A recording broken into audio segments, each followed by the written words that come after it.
Hello, now today we're going to talk about radian measure.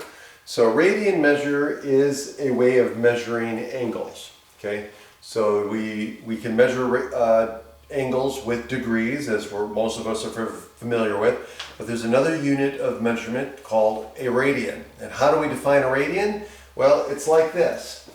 Let's take this circle, okay, and we're going to take a line segment, a radius, right, from the center to a point on the circle, right? So that's our radius. Now, R. Now, let's take another segment of the circle over here, let's say. Again, that's going to have the same radius, and so it's going to intersect the circle up here, and it's going to intersect on an arc length, right? So part of the circumference of a circle, right? So we're going to have this arc length here, which we denoted S. And so a radian, a measurement of this angle theta, the central angle of the circle theta, when that angle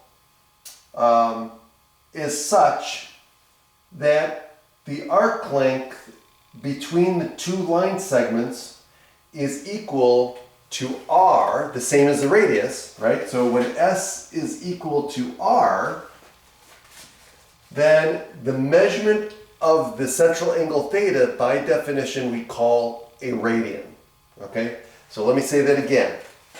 So we have this angle here. We've got two line segments on the circle that intersect the circle at 2 points.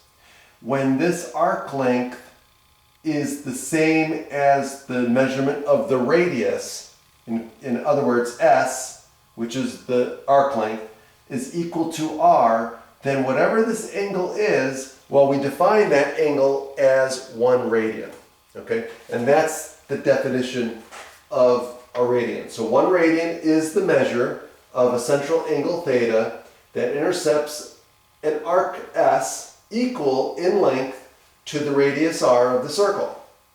Algebraically, what this means is that theta is equal to the ratio of the arc length to the radius, okay? Where, and I dropped my E, where theta is measured in radians. So again, we use this when, we use this formula, and it's assumed that theta is measured in radians. And also note that when S is equal to R, it's not a surprise, because again, this is how we defined it. It's not a surprise that when S is equal to R, we get theta is equal to 1 radian. Okay? And that's it. So that's the definition of a radian, and we'll continue on in the next video.